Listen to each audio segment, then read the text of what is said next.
Okay, good afternoon.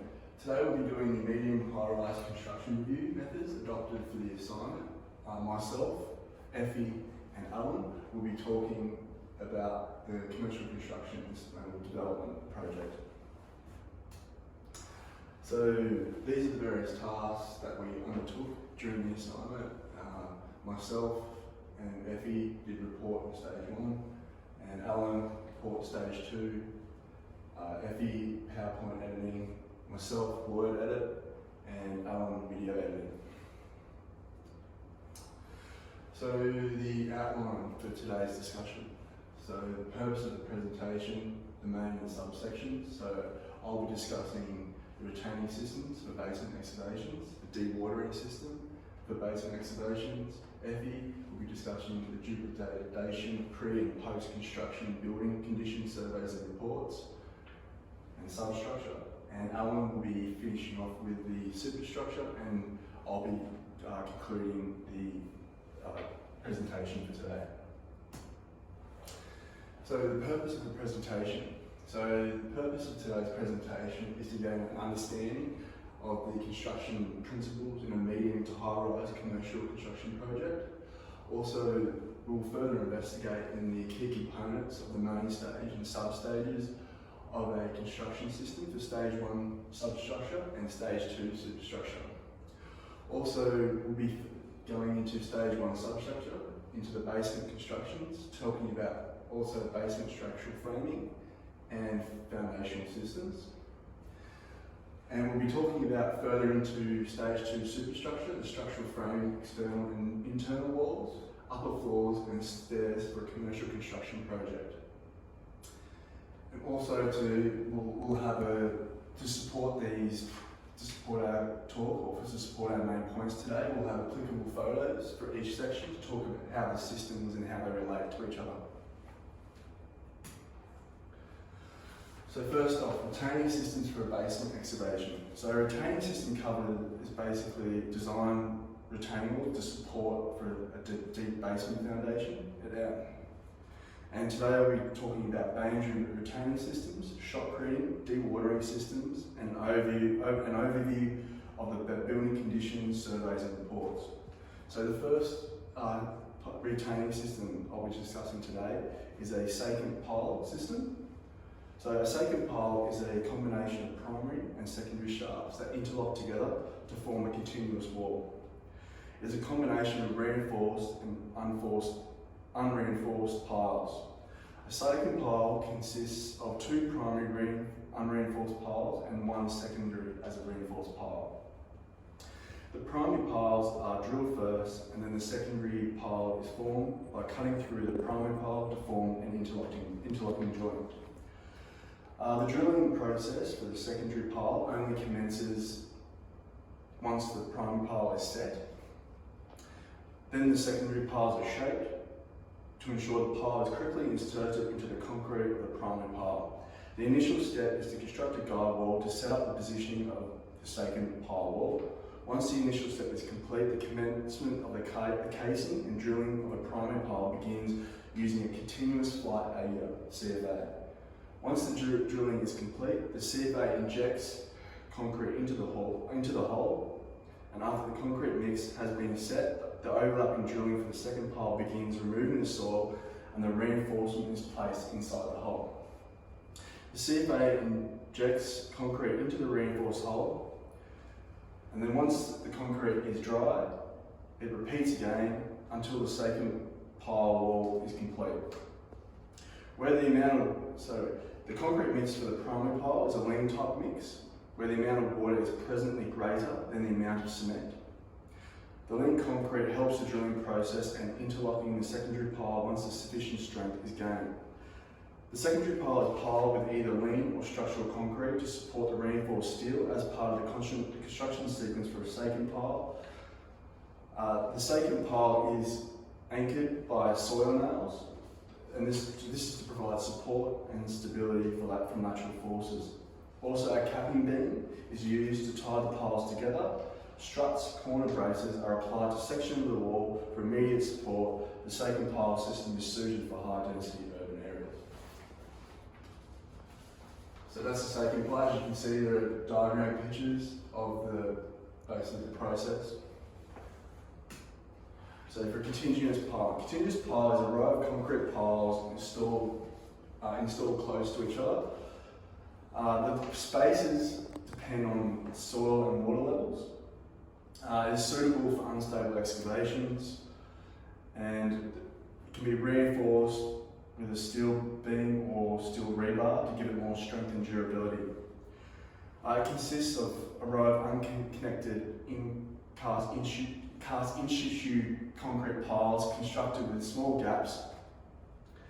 The installation requires the use of a CFA as well to drill the piles into their locations. These piles are formed by screwing the continuous agar into the ground, then extracting the soil from the hole.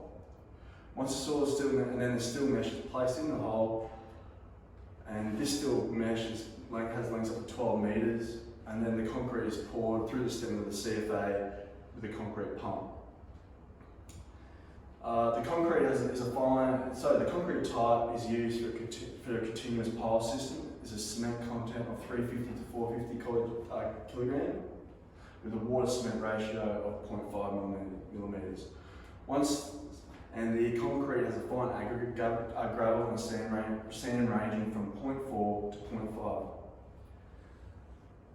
The continuous piling uses a rock anchor as a form of stabilisation, and tendons used to tighten for the strength. A capping beam is placed on the top of the pile to distribute downward pressure evenly between the piles. As you can see, there's another diagram photo that shows the process. Sheet piling is a vertical support around the perimeter of the foundation. It's interlocked, it provides water resistance, and basically the installation commences after the basement excavation is dewatered. Once they are acceptable, the installation requires to be interlocked to form a retaining wall. The piles are driven into the ground to allow for small spatial fitting between joints. It requires sheet piles to be driven by a vibrator hammer using an excavator. Once the sheet pile's in place, then it's interlocked and sealed. And then to stabilise this wall, it is used a soil anchor. And then once the tendon strand is inserted into the drill hole, then it's stretched to attain strength. The tendon is cut to allow for compressive strength. Further, a sheet pile is a retaining wall consisting of vertical lockable panels and only a continuous wall suitable for water concentrated areas. So shotcreting is a spray concrete applied to a vertical horizontal wall. The shotcrete spray can either be a dry or wet mix. The wet mix is made up of being sprayed on the wall. The wet material is fired out of the nozzle with a high velocity compressed air. The wet gun has a least waste rebound spray in comparison to the dry mix. The advantage of a wet mix, it produces larger volumes of concrete in less time. The machine of shotcreting is a blaster spray mixer, a plaster mixer spray, a plaster sprayer, a cement gun and a rotary gun. The dry mix is mixed into a machine, whereas pressurised and compressed air pushes concrete out of the nozzle. The dry mixture becomes fully mixed once it hits the surface. The advantage for a dry mix is the water can dry just instantly to allow for an effective spray. Before the shotcrete is sprayed, a reinforced mesh is laid over the surface. The type of concrete mix depends on the size of the wall and the amount of concrete needed. As you can see, there's a photo showing the dewatering system to conclude. Okay, a dewatering system is a process of removing water from a basement excavation. The goal is to lower the water level below. Today I will introduce the dewatering system first. And for the dewatering system, we have sump pumping, the deep well point, and the suction well point system, 3 different systems. But the most common one is the deep well point system. It's really common for the high-rise building. And I will introduce the deep well watering system now. We can see from the picture, the deep well point is like the pipe around the perimeter, and it connects to the pond. So they use the deep watering system for the dewatering for the basement excavation. And then I will introduce the depredation survey. It's really essential for the site prepare. Whenever you want to do the watering system or other system, you need to do the depredation. It's really important for the site assessment. It's an important assessment for construction, and it's also very important to record. It can be used as evidence for the property. And we can see the PowerPoint is a sample from a construction company, Archi Center Australia. The survey includes a lot of information. It's about the inspection details. We can understand this record a very professional construction consultant team. They use the report when they come to a site, and they make some record to write down the inspection details, and it has some definition about the assessment and also the terms between the client and the consultant company. And the report also should include some pictures and maybe some videos. And then I will introduce the substructure. The substructure is all about the basement.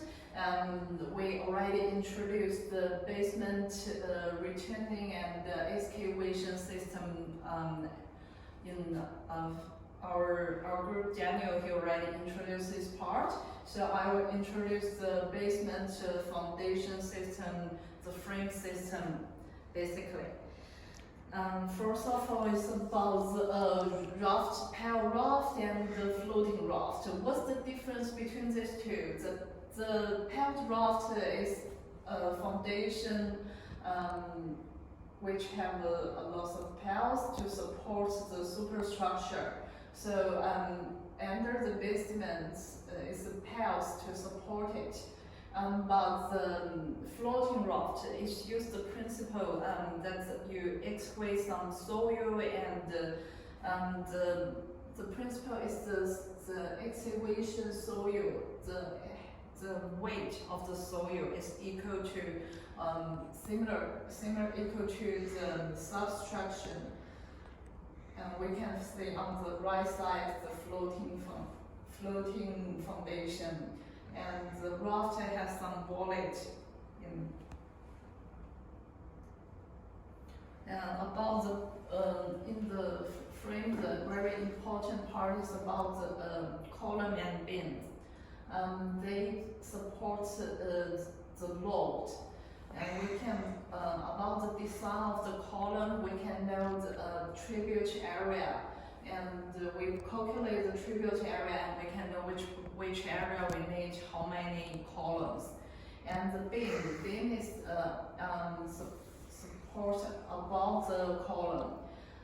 It's under the slab. It provides a vertical and horizontal load to the frame. And about the material of the column and beam, we use in basement, most of the columns are reinforcement concrete. They have strength, so they can support the basement well. We can see in the pictures different shape of the concrete, reinforcement concrete. And on the right side is the beam. In Australia, most of the frame is wooden, so we have a wooden frame. And on the right side below the wooden beam is the steel beams. And the steel beam can support the frame well because it's high strength.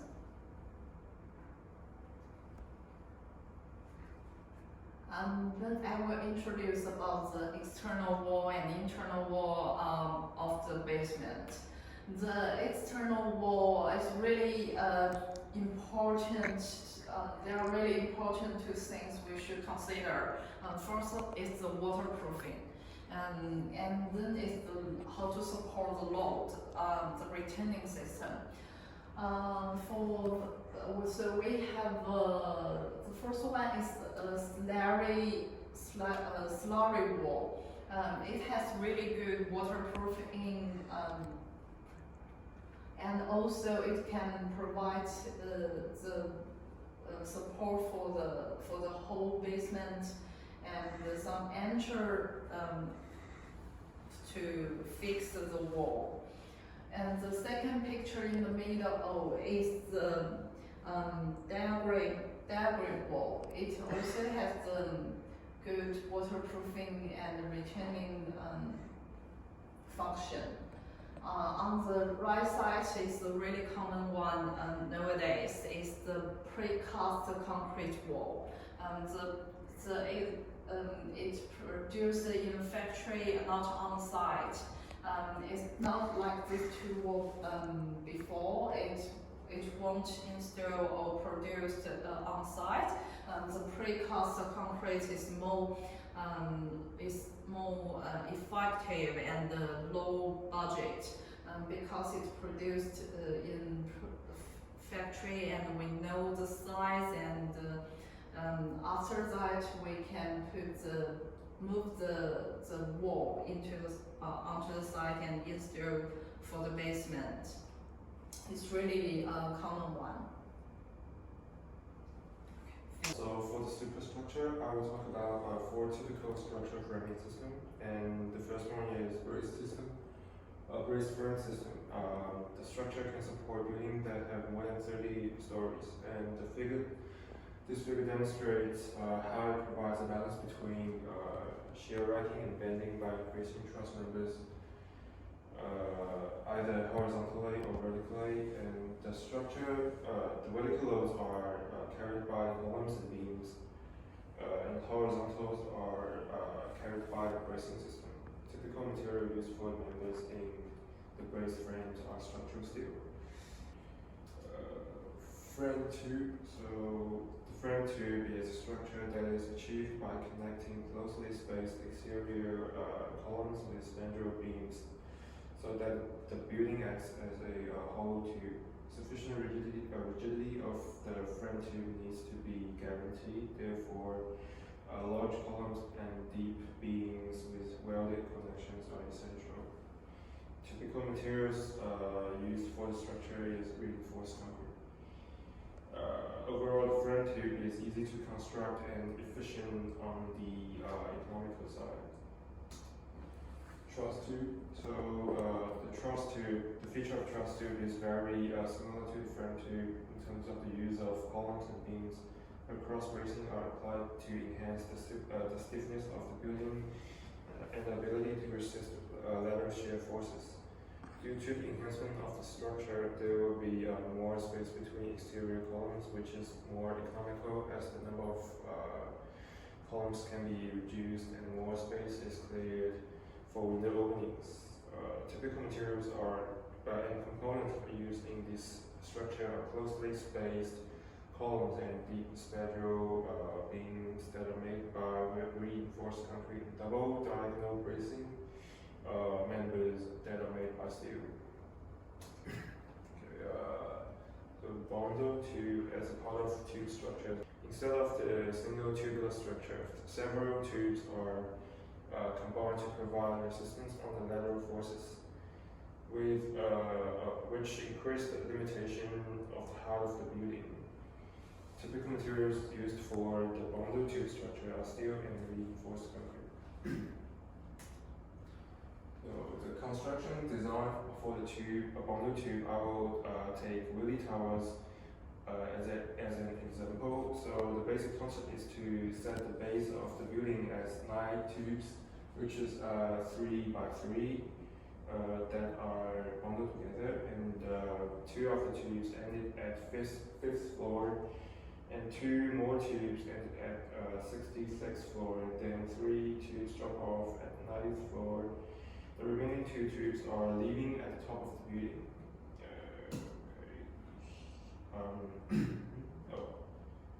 Now I will talk about the external walls. So the curtain wall system can protect the occupant in the internal building from the elements, at the same time having the ability to resist wind, air, and water infiltration, and the other wall is non-structured cladding system. This figure demonstrates the implementation of curtain wall for the high-rise building. Typical materials used for curtain wall system are stone, veneer, glass, metal, masonry, and the fiber reinforced plastic. And the next figure shows the components of the curtain wall system, which consists of 4 structural elements: vision glass, transom, anchored in front of slab and mullion. There are 2 types of curtain wall. There are 2 types of curtain wall system, which are unitized system and stick system. Unitized system requires the curtain wall to be engineered, manufactured, assembled, and glazed at the factory. Then the products will be shipped to the site for installation. The products for stick system, however, will be assembled on site piece by piece.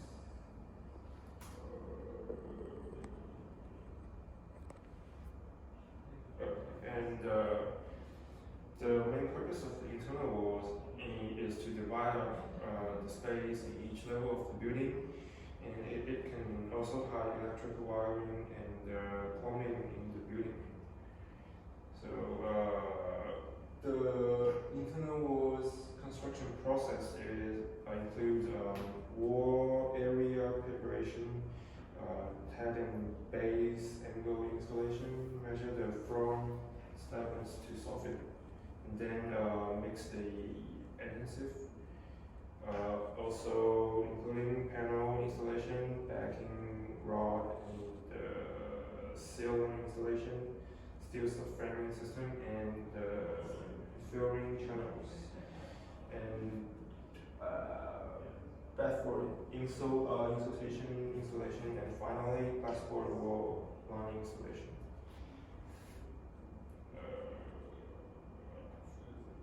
So for the upper floor reinforced concrete suspended floor, it can be used for the upper floors in the mid or high rise building. Typical materials for reinforced concrete suspended floor are concrete and steel mesh. And if the span between beams are greater than 5 meters, then it will start to become uneconomical. Therefore, the solution to this is that beams can be spanned in 1 or 2 directions, which demonstrates in those 2 figures. However, the total depth of the floor will be increased because of the beams. In comparison with the reinforced concrete suspended floor, ribbed floor can effectively reduce the total depth of the reinforced concrete beam. This is achieved by adopting the method of utilizing narrow-spaced shallow beams and replace the wide-spaced deep beams so that the replaced beams will now carry smaller amount of slab loading. There are 2 types of design for the ribbed floor: one-way spanning, which is also called the trough floors, and then the 2-way spanning, which is called the waffle floors, which is shown on these 2 graphs. And ribbed floors are usually cast against metal, glass, fiber, or polypropylene performed molds, which are temporarily supported on plywood decking, joists, and props. Another type of upper floor is hollow pot floor. So this type of floor is similar with the ribbed floor, but constructed with hollow clay or concrete pots, and its soffit is flat, so it will be convenient for applying finishing directly. And again, there are 2 types of design for the hollow pot floor: one-way or 2-way spanning. And the components of hollow pot floor are shown in the graph, so which is like a slab, hollow pots, ribs, wide slab beam, and downstand edge beam. So the typical components of stairs are firstly baluster, which is the vertical part of stair that fits between the handrail and handrail, which is which acting as a protection to avoid people fall from the open stair. Next one is new well. It is the bigger vertical parts of the stair, which is normally located on both ends of luster. And new well cap is the decorative part that is located at the top of the new well. Treat is the horizontal part of horizontal surface of a step. Nosing is the front part of the treat. Riser is the vertical surface of the step, and stringer is the inclined boards in that the riser and the trees are enclosed. So there are three construction design methods for the stairs. The first one is on the left, which is inclined slab stair. The span of loading is from well edge to the load bearing wall, and the span of the flights is from floor to landing. And the second one is crane slab stair, and the span of the flights acts as a bent slab from floor to landing edge beam. And the third method is string beam stair, which is the span of loadings is also from well edge to the loading bearing wall, and the span from string beams is from floor to landing, and the span of the flights can be either from string beam to string beam or string beam to loading bearing wall. To conclude for the report today, we spoke about the construction systems for a medium to high-rise commercial construction project. We spoke about the key components for a main stage and substages for a construction system for both the stage 1 substructure and the stage 2 superstructure. We further investigated into stage 1 substructure, into the basement construction systems and basement structural framing and foundational systems. For stage 2, we further investigated into the structural framing, external and internal walls, upper floors and stairs for a commercial construction project. And not only we supported every slide with example diagrams and photos to give a clearer understanding of each construction system. Thank you very much.